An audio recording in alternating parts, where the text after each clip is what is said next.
Praise the Lord. ஆண்டவராகிய இயேசுவின் நாமத்திற்கு மகிமை. 1 தீமோத்தேயு 3ஆம் அதிகாரத்தில் 15வது வசனத்தை அந்த காலையில் வாசிக்கலாம். தாமதிப்பேனாகில் தேவனுடைய வீட்டிலே நடக்க வேண்டிய வகையை நீ அறியும்படி இவைகளை உனக்கு எழுதுகிறேன். அந்த வீடு ஜீவனுள்ள தேவனுடைய சபையாய் சத்தியத்துக்கு தூணும் ஆதாரமுமாய் இருக்கிறது. தேவனுடைய வீட்டிலே நடக்க வேண்டிய வகையை நீ அறியும்படி இவைகளை உனக்கு எழுதுகிறேன். கர்த்தருக்கு ஸ்தோத்திரம். தேவனுடைய வீட்டிலே நடக்க வேண்டிய வகையை நீ அறியும்படி இவைகளை உனக்கு எழுதுகிறேன். அன்பு சகோதர சகோதரிகளே, இந்த வார்த்தைகளை பாருங்கள். இந்த திருவசனம் ரொம்ப அழகாக இருக்கிறது. தேவனுடைய வீட்டிலே நடக்க வேண்டிய வகையை நீ அறியும்படி இவைகளை உனக்கு எழுதுகிறேன். அந்த வீடு ஜீவனுள்ள தேவனுடைய சபையாய் சத்தியத்துக்கு தூணும் ஆதாரமாய் இருக்கிறது. அந்த வீடு ஜீவனுள்ள தேவனுடைய சபையாய், இந்த வீடு, இந்த கர்த்தருடைய வீடு ஜீவனுள்ள தேவனுடைய சபையாய். கர்த்தருக்கு மகிமை. இந்த வீடு ஒரு ஜீவனுள்ள தேவனுடைய சபை. இந்த சபை நாம கூடி வருது ஆராதிக்கிறோமே, அது என்ன இடம்னா ஜீவனுள்ள தேவனுடைய சபை.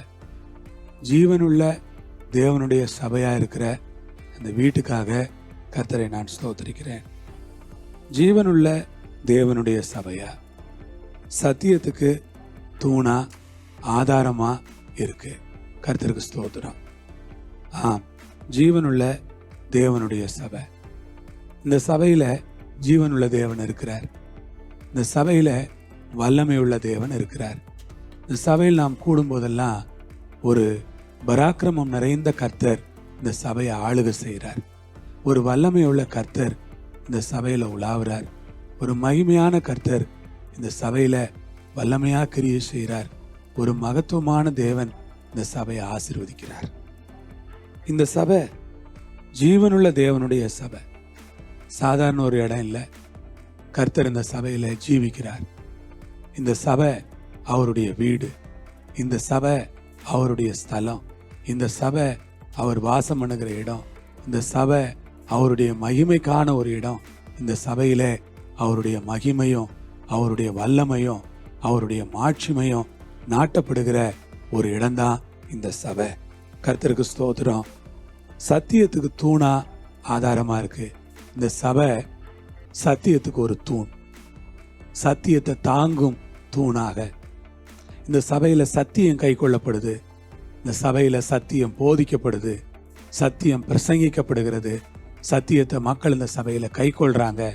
சத்தியத்தை மக்கள் இந்த சபையில பெற்றுக்கொள்றாங்க. சத்தியத்துக்கு மக்கள் தங்க வாழ்க்கைய ஒப்பு கொடுக்கறாங்க. சத்தியத்தின்படி வாழ மக்கள் தங்களை அர்ப்பணிக்கிற ஒரு இடம்தான் இந்த சபை. இது ஒரு தூண். ஒரு தூண் ரொம்ப முக்கியம். தூண் இல்லைன்னா கட்டிடங்கள் நிற்காது. எல்லா கட்டிடங்களுக்கும் தூண், பில்லர்ஸ் இருக்கு.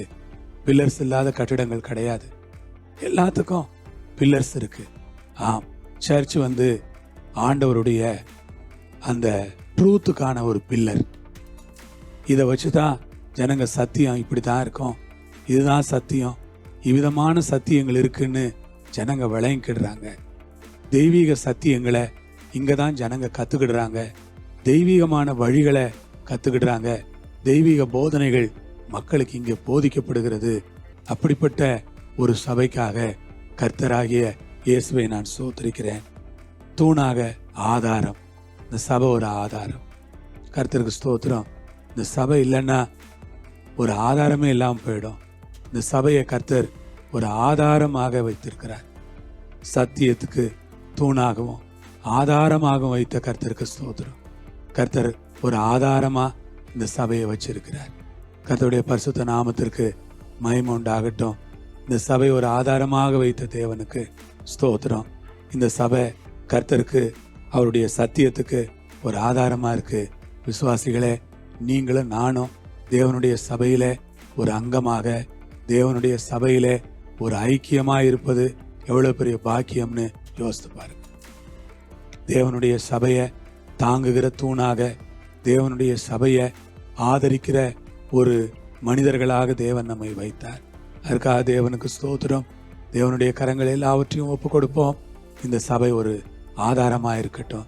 சபையில் இருக்கிற நீங்க ஒரு தூணா இருங்க சத்தியத்துக்கு. நீங்க சத்தியத்துக்கு ஒரு ஆதாரமா இருங்க. உங்களை பார்க்குறவங்க சத்தியம் இப்படிதான் இருக்கும்னு தெரிஞ்சுக்கிடணும். உங்களை பார்க்குறவங்க தேவனுடைய சத்தியத்துக்கு நீங்க ஒரு ஆதாரமா இருக்கிறீங்க. உங்களை பார்த்த உடனே இது போதங்க, நீங்க ஒன்றும் பைபிளை திறந்தெல்லாம் சொல்லணும்னு இல்லை.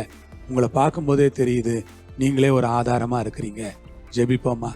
நல்ல ஆண்டவரே, இந்த சபையை நீங்க சத்தியத்துக்கு தூணா ஆதாரமா நிறுத்த சித்தம் கொண்டதுக்காக ஸ்தோத்திரம். அப்படி நிறுத்துங்க. ஊழியத்தை ஆசீர்வதிங்க, சபையை ஆசீர்வதிங்க, பெரிய காரியம் செய்யுங்க. இயேசுவின் மூலம் ஜெபிக்கிறோம் பிதாவே, ஆமென். கர்த்தருக்கு மகிமை உண்டாவதாக. உங்களோடு இருந்து ஆசீர்வதிப்பாராக. ஆமென்.